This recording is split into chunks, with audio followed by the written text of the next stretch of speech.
আসসালামু আলাইকুম। এখন শুনবেন সংবাদ শিরোনাম। চোখের জল আর হৃদয় নিংড়ানো ভালোবাসায় ওসমান হাদির বিদায়, জানাজায় লাখো মানুষের অংশগ্রহণ। ঢাকা বিশ্ববিদ্যালয়ে জাতীয় কবির পাশে দাফন। মানিক মিয়ার জনসমুদ্রে বিভেদ ছিল না দলমতে। হত্যাকারীদের গ্রেফতার ও দৃষ্টান্তমূলক সাজা দাবি, মানুষের বুকে থাকবে হাদি, বললেন প্রধান উপদেষ্টা। হত্যার বিচার দাবিতে শাহবাগে ইনকিলাব মঞ্চের অবস্থান। অগ্রগতি জানাতে সরকারকে রোববার বিকেল 5:15 পর্যন্ত আলটিমেটাম। নৈরাজ্য সৃষ্টি করে নির্বাচন পেছানোর সুযোগ নেই, বললেন সালাউদ্দিন। পরিস্থিতি ঘোলাটে করতে হত্যাকাণ্ড ঘটিয়েছে দেশবিরোধী চক্র, মন্তব্য মির্জা আব্বাসের। লক্ষ্মীপুরে বিএনপি নেতার বাড়িতে অগ্নিসংযোগ, প্রাণ গেল শিশু সন্তানের। ময়মনসিংহে নৃশংসভাবে যুবক হত্যার ঘটনায় 10 জন গ্রেফতার। সুদানে সন্ত্রাসী হামলায় নিহত 6 সেনা সদস্যের মরদেহ সিএমএইচের হিমঘরে। কাল জানাজা শেষে নিজ নিজ ঠিকানায় হবে রাষ্ট্রীয় মর্যাদায় দাফন। আসসালামু আলাইকুম। এতক্ষণ দেখছিলেন সংবাদ শিরোনাম, এখন দেখবেন বিস্তারিত। স্মরণকালের সবচেয়ে বড় জানাজায় লাখো জনতার অংশগ্রহণে সম্পন্ন হল ইনকিলাব মঞ্চের মুখপাত্র ও 24-এর গণ অভ্যুত্থানের অন্যতম নেতা শরীফ ওসমান হাদির জানাজা। নামাজের প্রথম কাতার জাতীয় সংসদের দক্ষিণ প্লাজায়, শেষটা ছাড়িয়ে যায় খামারবাড়ি ও আসাদ গেট এলাকা। জনতার ভালোবাসা আর চোখের জলে সিক্ত হয়ে হাদি যখন ছুটলেন শেষ গন্তব্যে, তখন লাখো জনতার কণ্ঠে হাদি হত্যার বিচারের দাবি। এমন জানাজার নামাজ কে দেখেছে কবে? ইনকিলাব মঞ্চের নেতা শরীফ ওসমান হাদির ইচ্ছে ছিল মানুষের ভালোবাসা জিতে সংসদে যাবেন। হাদি সেই সংসদে এলেন, সাথে লাখ লাখ মানুষের ভালোবাসাও। কিন্তু ওসমান হাদির নিথর দেহ তখন কফিনে বন্দী। জাতীয় সংসদ ভবনে শরীফ ওসমান হাদির জানাজায় অংশ নিতে আসে লাখ লাখ জনতা। জাতীয় সংসদ ভবন থেকে শুরু, রাজধানীসহ দেশের বিভিন্ন প্রান্ত থেকে উপস্থিত ছাত্র জনতার ঢল গিয়ে উপচে পড়ে মানিক মিয়া অ্যাভিনিউ, খামারবাড়ি, আসাদ গেট এলাকা পর্যন্ত। স্লোগানে স্লোগানে প্রকম্পিত হতে থাকে, আমরা সবাই হাদি হব, যুগে যুগে লড়ে যাব, হাদি ভাইয়ের রক্ত বৃথা যেতে দেব না।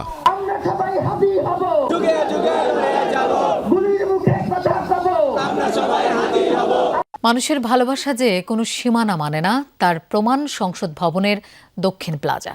ওসমান হাদির জানাজায় ছিল না তিল ধারণের ঠাঁই। দলমত আর রাজনীতির ঊর্ধ্বে উঠে মানুষের বিপদে পাশে দাঁড়ানো এক অমায়িক প্রাণকে শেষবারের মতো দেখতে আসা মানুষের অঝোর কান্না। পুরো এলাকায় তৈরি হয় শোকাবহ পরিবেশ। এ কি শুধু একজনের জানাজা, নাকি প্রিয়জনকে হারানোর আর্তনাদে ফেটে পড়া কোনো জনসমুদ্র? সংসদ ভবনের দক্ষিণ প্লাজা ছাড়িয়ে মানুষের ঢল ফার্মগেট, বিজয় সরণি, ধানমন্ডি, শ্যামলী পর্যন্ত। কারো চোখে অঝোর ধারা, কারো স্তব্ধ দৃষ্টি আকাশ পানে। ওসমান হাদির এভাবে চলে যাওয়ায় যেন থমকে গেছে পুরো শহর।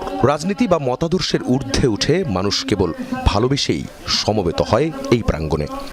আমার মনে হয় কি পুরো নিজের ভাই মারা গেছে, মানে এত আমাদের কষ্ট লাগছে। হাদি ভাই আমাদেরকে শিখিয়েছেন কিভাবে মাথা উঁচু করে বাঁচতে হয়। তার কাছ থেকে অনেক কিছু নেওয়ার ছিল, আমাদের তার কাছ থেকে শিখতে হবে, বা তার যে আদর্শগুলো ছিল সেগুলো আমাদের ধারণ করতে হবে।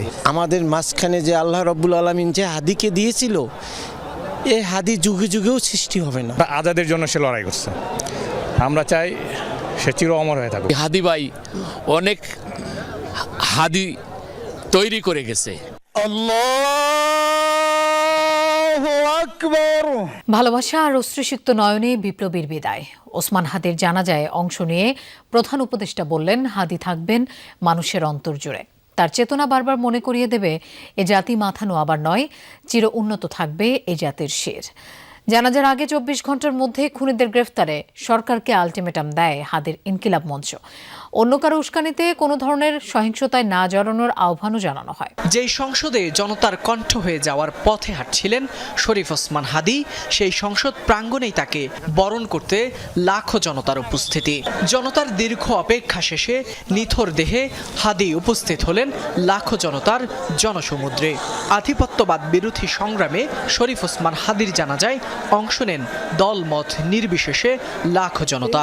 আমি ইনকিলাব মঞ্চের নেতৃবৃন্দ জানাজার আগে হাদিকে খুনের পেছনে একজন নয় একটি চক্র কাজ করছে বলে অভিযোগ করেন ইনকিলাব মঞ্চের সদস্য সচিব। 24 ঘন্টার মধ্যে খুনিকে ধরতে সরকারের তৎপরতা জাতির সামনে প্রকাশ করার দাবিও জানান তিনি। আমরা স্পষ্ট মনে করছি যে এখানে খুনি একজন নয়, এখানে পুরো একটা খুনি চক্র কাজ করেছে। প্রধান উপদেষ্টা বলেন, হাদিকে বিদায় দিতে নয়, এই উপস্থিতি হাদির প্রতি ওয়াদাবদ্ধ হতে।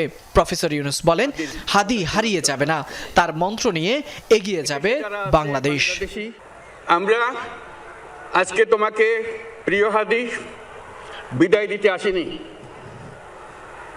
আমরা তোমার কাছে আমরা ওয়াদা করতে এসেছি। তুমি যা বলে গেছো সেটা যেন আমরা পূরণ করতে পারি, সেই ওয়াদা করার জন্য আমরা একত্র হয়েছি। তুমি আমাদেরকে এমন এক মন্ত্র কানে দিয়ে গেছো, সেই মন্ত্র বাংলাদেশের কেউ কোনোদিন ভুলতে পারবে না এবং এই মন্ত্র চিরদিন আমাদের কানে বাঁচিয়ে রাখবে। ওসমান হাদির হত্যায় জড়িতদের 24 ঘন্টার মধ্যে গ্রেফতারের আলটিমেটাম দিয়েছে ইনকিলাব মঞ্চ। সংগঠনটির দাবি, হত্যাকাণ্ডে কেবল একজন নয়, আরও অনেকেই জড়িত রয়েছে, আশ্রয়দাতাও। তাদের সবাইকে গ্রেফতার করতে হবে বলে জানান ইনকিলাব মঞ্চের নেতাকর্মীরা। তারা বলেন, কোনো ধরনের সহিংসতা নয়, সহনশীল ও শৃঙ্খলাবদ্ধ রাজনীতির সূচনা করে গেছেন ওসমান হাদি। সেই লক্ষ্য বাস্তবায়নে সবার প্রতি আহ্বান জানান তারা। কবরে শায়িত করা হয়েছে ওসমান হাদির দেহ, কিন্তু তার স্মৃতি, পরিবার, বক্তব্যের শ্রোতা আর বিপ্লবী স্লোগানের সবটাই রয়ে গেছে মানুষের হৃদয়ে।